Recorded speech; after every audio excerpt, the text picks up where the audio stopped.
नमस्कार सर्वांना. आज आपण बिझनेस लवचा शेवटचा म्हणजेच 9वा भाग पाहणार आहोत. आज ही आपली लव्ह स्टोरी संपणार आहे.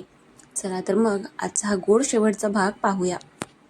मुंबईच्या नरिमन पॉइंटच्या आकाशात आज एक वेगळीच लाली पसरली होती.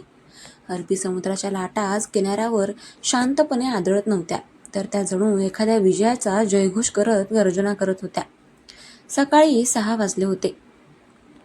आर.के. अवनी या 15 मजली टोलेगंज इमारतीच्या सर्वात वरच्या मजल्यावर रितेश कुलकर्णी उभा होता. आज हा दिवस त्याच्या आयुष्यातील सर्वात मोठा आणि महत्त्वाचा होता. त्याने अंगावर अस्सल रेशमी सुताचा मोत्यांनी विणलेला पांढरा शुभ्र जोधपुरी सूट परिधान केला होता. त्याच्या मनगटावर महागडं रोलेक्स घड्याळ होतं आणि त्याच्या डोळ्यांमध्ये एक असा विस्तव होता जो आज शांत झाला होता, पण त्याची चमक अजूनही कायम होती. रितेशने खिडकीतून खाली पाहिलं. इमारतीच्या प्रवेशद्वारापासून ते मुख्य रस्त्यापर्यंत किमान 1 किलोमीटरचं रेड कार्पेट अंतरलं होतं. शेकडो बाउन्सर्स काळ्या सूटमध्ये तैनात होते.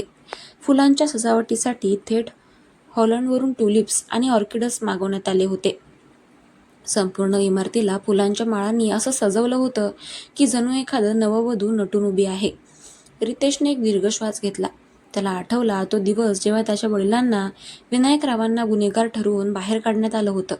त्याला आठवलं कसं त्याने एक एक पैसा जमवून हे साम्राज्य उभं केलं होतं. आणि त्याला आठवली ती अवनी देशपांडे. दुसरीकडे अवनीच्या रूममध्ये दागिन्यांचा झगमगाट होता. अवनी आज साक्षात राजकन्या भासत होती.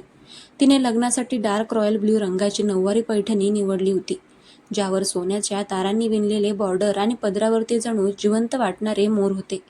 तिने गळ्यामध्ये घातलेली कोल्हापुरी ठुशी, मोहनमाळ आणि नाकातील ती नखरेल नथ तिच्या सौंदर्याला एक वेगळीच धार देत होते. अवनीने आरशात स्वतःच्या डोळ्यांमध्ये पाहिलं. तिच्या त्या पाणीदार डोळ्यांमध्ये आज अभिमानाचे आणि सुखाचे अश्रू होते. तिने विचार केला, रितेश, तू मला संपवायला निघाला होतास, पण तूच माझा श्वास बनलास. तिने कपाळावरची चंद्रकोर सावरली आणि उठून उभी राहिली. तिचा प्रत्येक पाऊल आज ठाम होतं, कारण ती फक्त एका श्रीमंत बिल्डरची पत्नी होणार नव्हती, तर ती या साम्राज्याची बरोबरची मालकीण होणार होती. लग्नाचा सोहळा सुरू व्हायला अजून काही वेळ बाकी होता, पण पाहुण्यांची मांदियाळी सुरू झाली होती. राज्याचे मुख्यमंत्री, देशातील बडे उद्योगपती आणि आंतरराष्ट्रीय मीडियाचे कॅमेरे आर.के. अवनीच्या दिशेने वळले होते. पण या आनंदाच्या वातावरणातही रितेशची नजर काहीतरी शोधत होती. अचानक गेटपाशी एक काळी अँबॅसेडर गाडी येऊन थांबली. त्यातून एक वृद्ध पण रुबाबदार व्यक्ती उतरली. विनायक कुलकर्णी, रितेशचे वडील, ज्यांना अवनीने कायदेशीर लढाई लढून निर्दोष सिद्ध करून जेलबाहेर काढलं होतं. विनायकरावांना बघताच रितेशच्या डोळ्यातून घळाघळा पाणी वाहू लागलं. तो धावत गेला आणि भर रस्त्यात आपल्या वडिलांच्या पाया पडला. बाबा, तुम्ही आलात? रितेशचा आवाज गहिवरला होता. विनायकरावांनी त्याला मिठी मारली.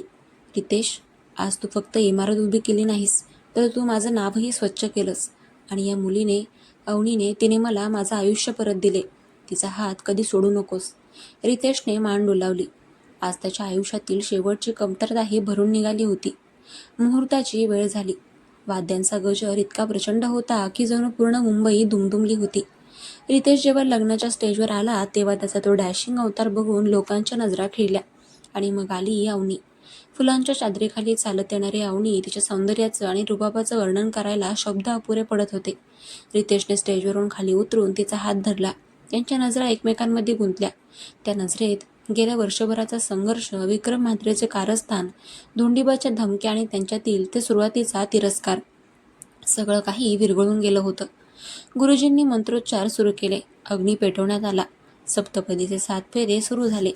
पहिला फेरा, रितेशने मनाशी म्हटलं, तुझ्या संरक्षणासाठी मी शेवटच्या श्वासापर्यंत लढेन. दुसरा फेरा, अवनी म्हणाली, तुझ्या यशात आणि अपयशात मी सावलीसारखी सोबत राहीन. प्रत्येक फेऱ्यासोबत त्यांच्यातील ऋणानुबंध घट्ट होत होते. रितेशने अवनीच्या गळ्यामध्ये मंगळसूत्र घातलं आणि तिच्या भांगात सिंदूर भरला.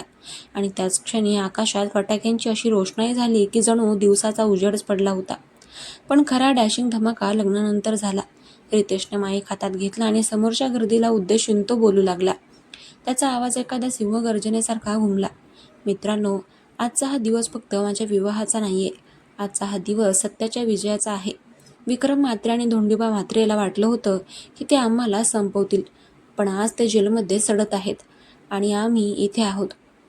आज मी या इमारतीचं लोकार्पण करत आहे. ही इमारत म्हणजे केवळ सिमेंट नाही, तर हे रितेश आणि अवनीचं साम्राज्य आहे. रितेशने एका बटनावर दाब दिला आणि इमारतीच्या मुख्य टॉपवर लेझर लाईटने नाव झळकलं. RK Avani, the supreme empire. रात्रीची वेळ होती. लग्नानंतरची ग्रँड रिसेप्शन पार्टी सुरू होती. रितेश आणि अवनी इमारतीच्या सर्वात वरच्या गच्चीवर असलेल्या इन्फिनिटी पूलपाशी उभे होते. खाली मुंबईचे दिवे चमचमत होते.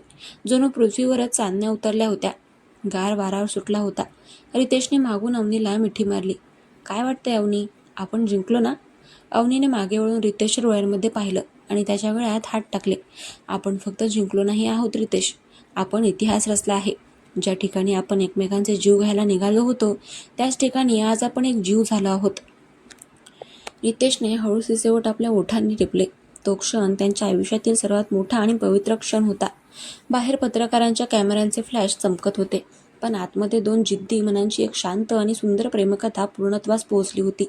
दुश्मनीचं रूपांतर प्रेमात झालं होतं आणि तेही इतक्या डॅशिंग पद्धतीने की येणाऱ्या कित्येक पिढ्या रितेश आणि अवनीचं उदाहरण देतील. RK अवनी हे नाव आता केवळ एक इमारत नव्हतं, तर ते या शहराचं हृदय बनलं होतं. रितेशने अवनीचा हात पकडला आणि दोघेही नवीन आयुष्याच्या स्वप्नांकडे बघत बाल्कनीमध्ये उभे राहिले. समुद्राच्या लाटांनी जणू त्या दोघांना सलामी दिली. रितेश कुलकर्णी आणि अवनी देशपांडे या दोन वादळांचं आता एक अथांग महासागरात रूपांतर झालं होतं. आपली ही बिझनेस लव्ह ही पूर्ण स्टोरी आज इथे संपते. ही पूर्ण कथा तुम्हाला कशी वाटली ते कमेंट करून नक्की कळवा आणि आपल्या चॅनलला सबस्क्राईब करायला विसरू नका. भेटूया नवीन कथेसह. तोपर्यंत चलो बाय.